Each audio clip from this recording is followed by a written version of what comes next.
Now, a warning, you may not go straight to hell for this video, but you may open a can of worm that you may not be able to close with a person. Because a lot of people, when it comes to understanding people and they learn the knowledge that I'm gonna teach you guys today, can sometimes get carried away. They sense how much power they could potentially have over someone by literally understanding a person's weakness.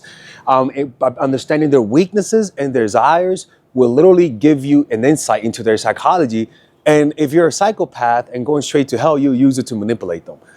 But you're not gonna do that, okay? So we're gonna be talking about how to discover a person's weakness and how this actually can potentially strengthen the relationship with this person, and also how you can use it to defend yourself against people who are trying to use your weaknesses against you, okay? And don't forget, we're having 50% off all of the courses. We're doing it an extra week simply because I didn't respond to a lot of your messages on time. So that means you guys can get 50% off my courses and the bonuses using the coupon code BLACK, and 20% off working with me one-on-one. So if you have someone in your life that you want to make weak and you want to go straight to hell, you guys can work with me one-on-one and book a phone call with me today. And you guys can also book your phone call with Lucifer himself for Judgment Day. All right, so the first thing you have to understand is that for me, the greatest power in life is being able to read people. Simply because by being able to read people properly, you're able to tell who's good for a relationship and who's not good, who is fit for long term and who's fit for short term. You guys know that every person that has divorced someone, almost all of them say they saw the red flags in the beginning. Almost all of them. They saw it, but because they don't understand how humans are, they thought that that person can change, that could potentially make this relationship work. Unfortunately, it's in the beginning when you actually get the best knowledge about a person. In the beginning is when you actually see all the red flags that can be a little hard to see and murky as you get to know them. So the mistake that people do is that it's very common for blindness and narcissism to blind you from understanding people. We start to reflect our own desires and insecurities onto the other person. This person might remind you of an ex, and because of that, you give them the traits of your ex because it kind of reminds you of that. And that causes you to be blinded on any information that contradicts that. And this causes you to fall in love with a projection of your ex rather than falling in love with this actual person who has a completely different personality. And so you misjudge this person, assuming that it'll be the same thing with your ex because he kind of reminds you of that. And so as you go into that relationship, you start to see things about this person that you didn't see before. And you waste 2 or 3 years being with a person, they end up cheating on you. You end up realizing that this person was toxic for you. And the reason why you wasted your time is because you just didn't read people. So the first step that you have to do in all of this is turning inwards, right? Turning inward and understanding that you are not really observing the other person. You're usually just interested in your own thoughts. I want you to start being more interested in understanding a person's strengths, what makes them unique, their weaknesses, and above all, their desires. If you just focus on, especially understanding a person's weakness and a person's desire, you'll get so much more information that actually fits your situation to understand this person, that it will make your decision making seem like you are able to read minds, right? So what is a weakness, essentially? You must understand that a weakness is a defensive mechanism.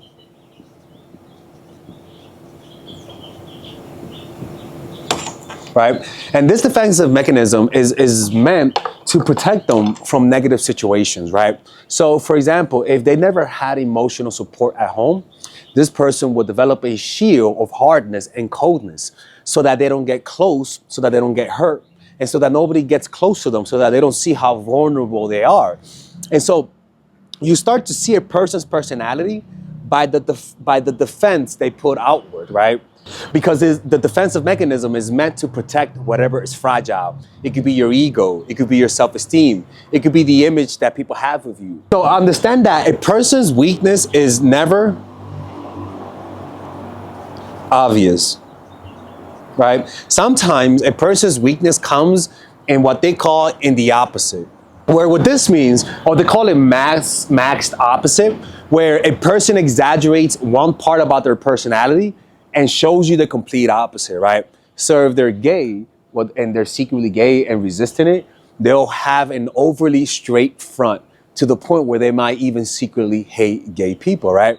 If this person is a degenerate, like a sexual degenerate, this person will outwardly virtue signal. This person will outwardly look like an extremely moral person, right? And that's usually because they're trying to mask their degeneracy, right? And so if you think that this person appears very masculine and appears like extremely like happy and well put together to a point where it's almost like a caricature, understand that person is masking a lot of depression. As an example is like Shaquille O'Neal, right? Shaquille O'Neal is actually someone who's really charismatic, seems like he has a lot of friends, appears to have everything he needs. Everywhere he goes, he gets attention. But Shaquille O'Neal was once saying how the thing that depresses him the most is that he lost his family. He had a big house, a big basketball court. I mean, his house is legendarily big. And you know what he said? He said that what depresses him the most is the fact that he has a lot of friends. He has a lot of space in his house, but he has no family members to share it with. The family he had, the wife that he had, he lost it because he wanted to live the life of a playboy, but also wanted to live the life of a single man, right? And so one of the ways that that woman could have seen that this person might have done that, will do that, is the fact that he loves attention. He loves being the center of attention. And men like that, a lot of the times just have a fragile ego. And this fragility sometimes happens where they get into a stable relationship, and because it requires so much attention that the love and consistency that his family and wife and kids give him just isn't enough. And so what will happen is that this person that you loved, that attracted you because he was so charismatic, is the same reason why he's going to cheat on you, because he has an insatiable need for external validation. Yes, the validation you give him is good enough, but there's another part in him that doesn't get satisfied by the love that you give him. And sometimes some men legit are split up inside. And sometimes when you're meeting a guy that wants a relationship, you might be seeing a part of that split. And you notice that because then a few months later, he does something like cheats on you or lies to you, and it kind of like baffles you. Why is he doing that? Well, what happened is that most likely this person is battling with his shadow side. You know, men have two sides. This is actually very true. Men have their short-term side, and then they have their long-term side. Just like a drug addict has his, I want to do crack tomorrow, and then he has his, I want to have a stable life in the next year and just be happy and at peace. This is a side that a lot of men are dominated by. So you want to observe which one is he, which one dominates him the most. And you just see that by his decision making. Dude, you could tell if he's a long-term person, they have responsibility. They have things that they're responsible for. They have things that they just cannot let go. A man who's short-term has a lot of short-term things. You'll notice he has a lot of short-term friends. He has a lot of short-term lives. He moves around a lot, doesn't have close friendships, has a lot of short-term relationships, right? Doesn't take criticism well. Whenever things get bad, they leave a lot. They're inconsistency. They come and go. And this type of person, you see it in their habits. The problem is that we sort of don't really take these things that seriously because we sort of don't include it in the bigger picture, or we don't see the importance. A lot of times, this is genuinely what tends to dictate everything in the beginning, right? So that's one thing, the short term and the long term. So let's find out other ways to find a person's weakness, right? In the beginning, first impression, first month, week, date, everything, right? The first in the beginning, just pay deep attention to what comes up. Pay deep attention. If they tell you about their family life, that their dad cheated on his mom a lot, that could be a sign that that's actually a genetic thing, and he might do that. If he tells you his dad was an alcoholic, that's also something that people inherit, and you might want to watch out for that. Literally just look at his family history. His family history and the state of his family relationship a lot of times can indicate that to you, right? Another thing that you want to do is make them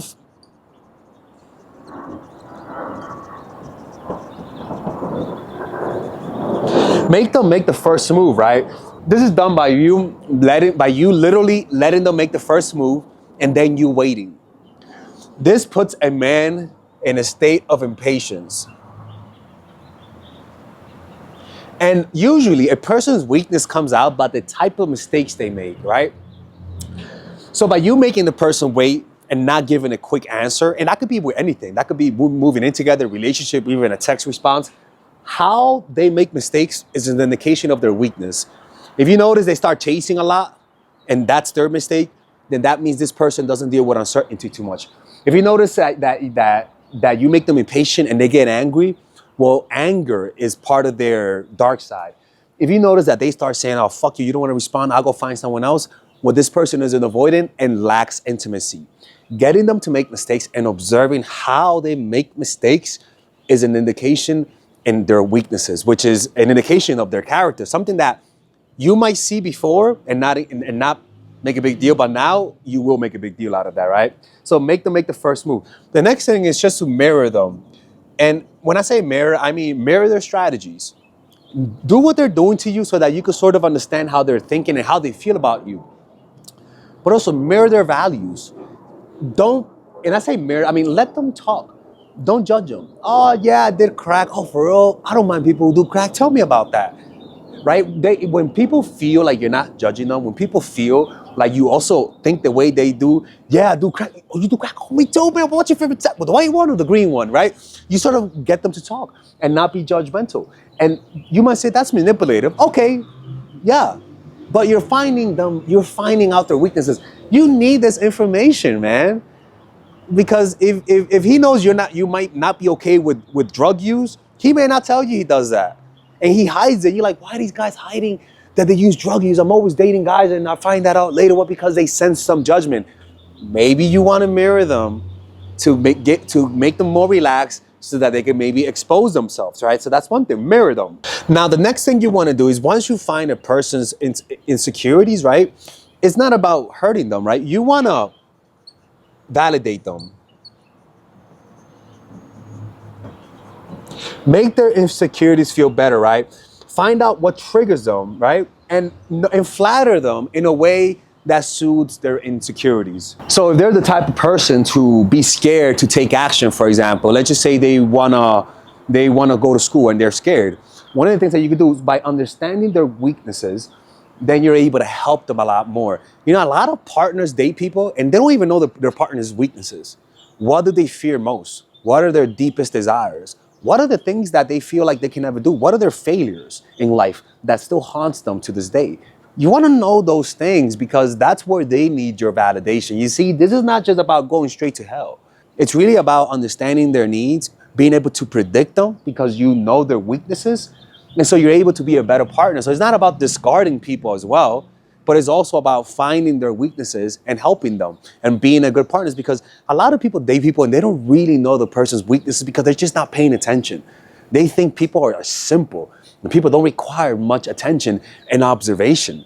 No, people do require attention and observation because people are really sneaky at hiding their weaknesses. Even if they do want help, they'll hide it because they're awkward about showing their weaknesses, right? When they can sense that you see right through them, you'll be able to see it in their awkwardness, right? Now, the last way you can find a person's weakness is pay attention during chaos. Notice how they behave when things go wrong. Notice how they behave when they miss their flight. Notice how they behave when they lock their doors. Notice how they behave when somebody pulls away. Notice how they behave when they feel wrong. Notice how they behave when they lost money, when they got scammed, when they missed the bus. Don't take those things for granted. It's a sign of their character, something leaking through, especially when something happens outside of their control. These things is an indication of who they are. So they reveal their weaknesses with what they struggle to hide. You can easily see through them. You can also prove their weaknesses by triggering them. Maybe saying something bold or provocative to see how they react, right? For example, if I'm dating a girl and like she's feminist, I gotta make sure she can handle a feminist joke. So I'll say a feminist joke, people. Okay, I'm sorry. What's the worst? Why don't you give a woman a watch, ladies and gentlemen? Because there's a clock on the stove. Right? They will let some truth slip out when you say something like that, right? If she gets pissed off, I'm like, okay, clearly this relationship is not gonna work because she's gonna hate me, right? If she finds it funny, I'm like, oh, okay, fuck it, right? Why don't you give another feminist right now? Now she's gonna be pissed off. But it's important to see that, right?